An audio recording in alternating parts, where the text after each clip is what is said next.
ఒకసారి ఒక వ్యక్తికి దారిలో యమధర్మరాజు కలిశారు. అయితే ఆ వ్యక్తికి అతను యమధర్మరాజని తెలియదు.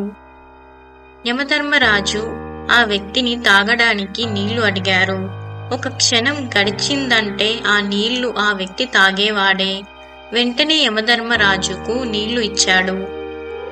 నీళ్లు తాగిన తర్వాత యమధర్మరాజు వ్యక్తితో చెప్పాడు, నేను నీ ప్రాణాలు తీయడానికి వచ్చిన యముని, కాని నీవు తాగడానికి నాకు నీళ్ళిచ్చి నా దప్పిక తీర్చావు. కావున నీ తలరాత మారడానికి నీకు ఒక అవకాశం ఇస్తున్నాను అని యమధర్మరాజు ఆ వ్యక్తికి ఒక డైరీ ఇచ్చాడు. నీకు ఒక 5 నిమిషాలు సమయం ఇస్తున్నాను. ఇందులో నీకు ఏమి కావాలో రాసుకో, అది జరుగుతుంది. కానీ గుర్తుంచుకో, నీకు సమయం కేవలం 5 నిమిషాలు మాత్రమే. ఆ వ్యక్తి డైరీ తీసుకొని ఓపెన్ చేశాడు. మొదటి పేజీలోనిది చదివాడు. అందులో తన పక్కింటి ఆయనకు లాటరీ రాబోతుంది, అతను కోటీశ్వరుడు కాబోతున్నాడు. అది చదివి ఆ వ్యక్తి అతనికి లాటరీ తగలకూడదు అని రాశాడు. తర్వాత పేజీ చదివాడు. తన స్నేహితుడు ఎన్నికలలో గెలిచి మంత్రి పదవి రాబోతోంది. అది చదివి అతడు ఓడిపోవాలి అని రాశాడు. ఈ విధంగా ప్రతి పేజీ చదువుతూ చివరికి ఖాళీ ఉన్న పేజీలో తనకు కావలసింది రాయాలని అనుకోగా ఈలోపే యమధర్మరాజు ఆ వ్యక్తి చేతి నుండి డైరీని తీసుకొని, నీకు ఇచ్చిన 5 నిమిషాల సమయం పూర్తి అయ్యింది.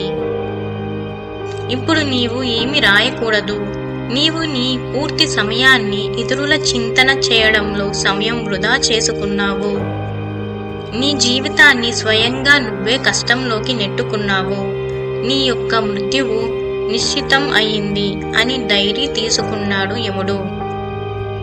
ఆ వ్యక్తి చాలా పశ్చాత్తాపపడ్డాడు. వచ్చిన అవకాశాన్ని చేజేతులా పోగొట్టుకున్నాడు. ఈ కథ యొక్క అర్థం ఏమిటంటే, భగవంతుడు మనందరినీ సంతోషంగా ఉంచేందుకు ఎన్నో అవకాశాలు ఇస్తాడు. కానీ మనము వ్యర్థము ఆలోచిస్తూ ఇతరులకు చెడు చేస్తూ మన సమయాన్నంతా వ్యర్థం చేసుకుంటున్నాము. ఎవరైతే ఇతరులకు సదా సుఖాన్ని ఇస్తూ ఉంటారో వారిపైన సదా భగవంతుని కృప నిండి ఉంటుంది. ఈ సంగమ యుగంలో భగవంతుడు కలం మన చేతికి ఇచ్చి, నీ భాగ్యరేఖ మీరే రాసుకోండి అని అవకాశం ఇస్తున్నారు.